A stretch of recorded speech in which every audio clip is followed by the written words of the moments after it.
Once upon a time, in a small village nestled between rolling hills and a sparkling lake, lived a poor man. He was so poor that his clothes were rags and his shoes were held together with string. But what he lacked in material possessions, he made up for in kindness and a cheerful spirit. The poor man's name was Thomas.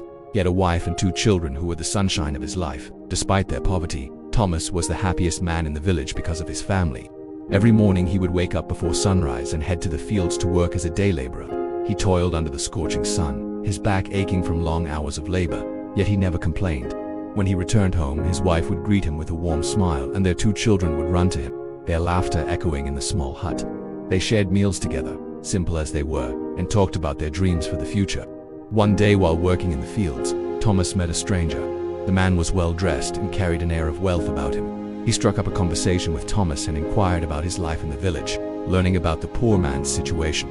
The wealthy man took pity on him and said, "I am willing to pay you a handsome sum of money if you can make me laugh." Thomas, confused but intrigued, asked, "How can I make you laugh? Is there something funny you want to see?" The rich man replied, "I want to see something truly amusing, something I've never seen before. If you do this, I will give you enough money to change your fortune." Thomas, desperate to improve his family's living conditions, agreed. He went home that evening with a plan in mind. The next day, when the rich man came to the fields, Thomas led him to a nearby hill. At the top of the hill was a large rock, and when the wind blew just right, it made a sound exactly like a human voice saying, "Ha, ha." The rich man sat on the rock and waited for the wind to blow. Soon enough, the wind picked up and the rock started to laugh. It was an eerie sound, but to the rich man it was like hearing the funniest joke in the world. He laughed along with the rock, tears streaming down his face. Thomas watched from afar, his heart pounding. When the rich man finally stopped laughing, Thomas approached him and said, "My friend, I have made you laugh. Now, please keep your promise and give me the money." The rich man, still in high spirits, reached into his pocket and pulled out a small bag. He handed it to Thomas and said, "Here is some money for you. I must be going now, so farewell." Thomas took the bag, thanked the rich man, and hurried home. When his wife opened the bag, they were shocked to find that it was filled with tiny pebbles. Thomas, confused and upset, decided to go back to the rich man and demand the money he had promised. But when he found the rich man, he was nowhere to be seen. Thomas had been tricked.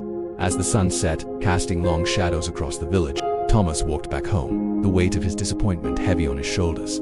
His wife and children, sensing his sadness, rushed to him, their innocent eyes asking questions he couldn't answer. In that moment, Thomas knew he couldn't let his family down. He had to find a way to make a living. With a deep breath, he picked up the pebbles and went back to the field. He started a small business, using the pebbles to create decorative pieces that he sold to the villagers. It wasn't easy, but Thomas's determination and cheerful attitude helped him succeed.